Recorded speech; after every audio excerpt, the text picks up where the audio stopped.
Straight ahead on the Good Morning Show, new details this morning regarding the ISIS terror threat in Belgium. Plus, the local Leon County community gathers to remember a Leon County Sheriff's deputy who was killed in the line of duty a year ago.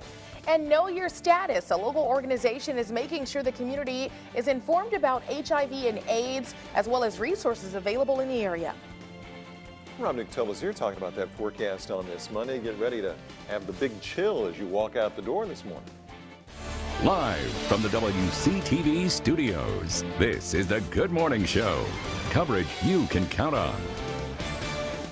Good Monday morning to you, and hello, fall. I'm telling you. Wow. Yeah, you step 30s. outdoors. It only took till the last week of November for it to get here. Yeah, exactly. Finally, it's here, and it's going to be short-lived. Yeah, we're going to get it for 2 days. Okay. So we're going to be able to crank up those fireplaces for Thanksgiving, or is it warm back nice. up See, by now then? you're getting 4 days down the road. It's going to change a bunch between now and then. Of course. And you know what? It'll still be cool enough. It's not going to warm right back. We're not talking 80s this year. Good. Not on Thanksgiving. But I do see some changes as the week goes on. The radar picture right now, it's clear, it's quiet. Yesterday morning, we still had some of those lingering sprinkles. We cleared them out by lunchtime yesterday and turned into a nice day. We're going to have another nice looking day today. It's going to be a nice day, but it's going to be a little cool out there. Even this afternoon, it's not really going to warm up all that much, and we're starting off much cooler this morning. The skies are clear, and they should stay that way. I think most of this week. We'll pick up some clouds a little bit later on this week. But let's talk about those numbers. 36, pretty popular one for Albany, for Camilla, for Thomasville, for Mariana, for Monticello, and for Valdosta. It's a little warmer in Tallahassee at 42,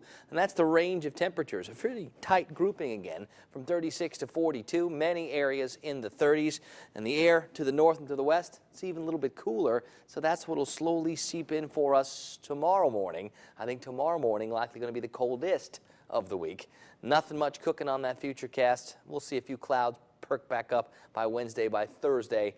But I think our week, our holiday, and beyond, all looking pretty good. Top temperatures today will struggle. I hope we get up into the low 60s. We won't everywhere. It should get a little bit milder beginning tomorrow afternoon, after what should be even colder tomorrow morning. I'll have the full breakdown in just a few minutes. All right, thanks a lot, Rob. Well, topping our headlines this morning, suspects in an overnight armed robbery near FAMU's campus are still on the run this morning. Well, FAMU sent out the text alert around 12:30 last night, actually early this morning. The robbery happened at 1408 Diston Street near the Gamble Street intersection. The two suspects described as black men, each standing about 5'6", weighing between 150 and 180, and both wearing black hoodies and dark clothing. One suspect wielding a shotgun. The two were last seen heading southbound towards Floral Street. If you have any information, call the Tallahassee Police Department.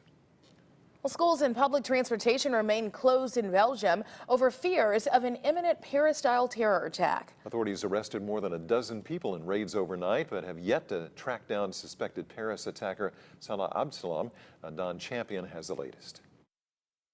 Brussels remains on its highest terror alert for a third straight day as armored vehicles, soldiers, and police officers stand watch outside train stations. Heavily armed security forces conducted more than a dozen raids in and around the capital city overnight, searching for terror suspects. Authorities arrested 16 people during the raids. One person even allegedly tried to ram a car into police. For the time being, we cannot confirm if there is a relation between the ongoing investigation and this arrest. Still on the run, the key target of the raids, terror suspect Salah Abdeslam. Officials believe he was driven to Belgium after the Paris terror attacks, which killed 130 people.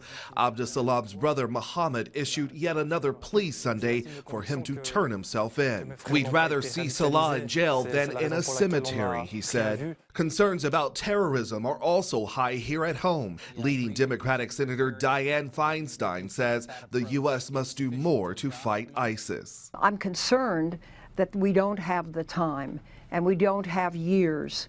We need to be aggressive now. President Obama will meet with the French president tomorrow at the White House to discuss shared efforts to stop the terror group. Don Champion, CBS News.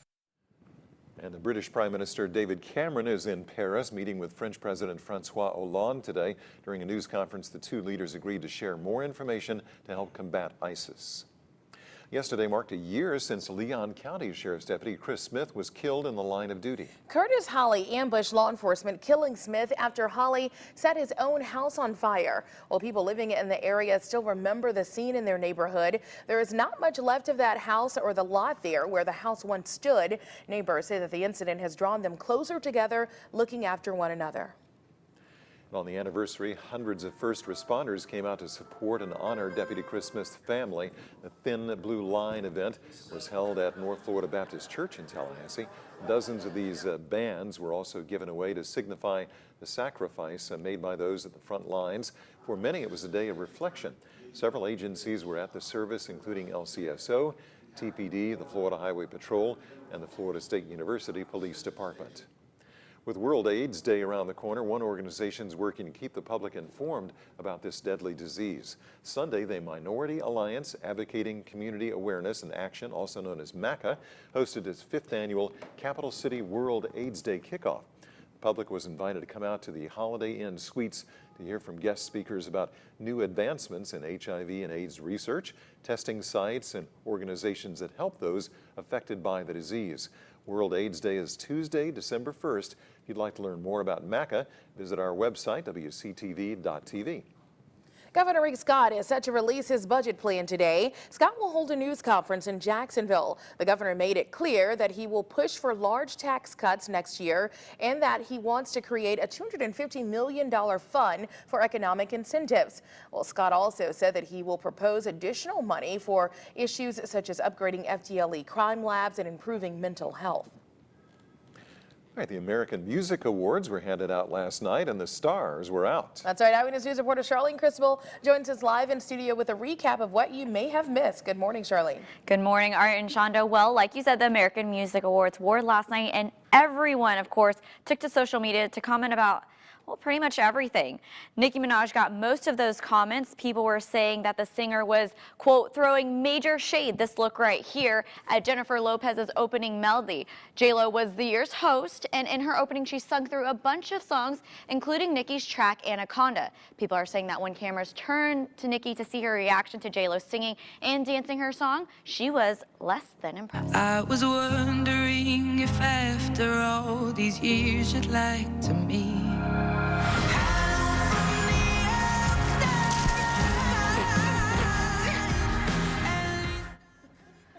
Well, also getting more attention than the awards show itself, the commercials. This was one that played during the ceremony. It shows Miss Piggy recreating singer Adele's music video to her new hit, Hello. Of course, subbing in Adele's lover in the video was Kermit the Frog. So much heartbreak, right? You just feel Miss Piggy's pain. But this was obviously a special promo for the Muppet Show, but made for some pretty good TV. I mean, come on. I mean, you felt kind of sad. I saw you. I heard you guys. You're just like, oh. Kermit's got to get his stuff together. He needs to get her back. Pain? Who was dropped here? I mean, I'm sure it's what I think Kermit got dropped first. Kermit did. What he did. Kermit's already moved on. We clearly have a Team Piggy and a Team Kermit at this desk. Yeah, you don't just get dropped for no reason. I'm just saying, though, Kermit's already moved on, though. So right. Miss Piggy still has some right to feel some sort of pain. Come on, get your stuff together, Kermit. Miss Piggy was not worthy Plenty of of that. That's all I'm fish in the sea, saying. Kermit says. She wasn't worthy of that. All right, and with all that, we have weather to talk about. It is definitely different outside this morning. Cooler. Going to stay that way this afternoon, too. We'll break it down coming up. And a little later this morning at 6:45, you'll have a chance to enter our holiday grocery giveaway. Stay tuned for details on how to enter.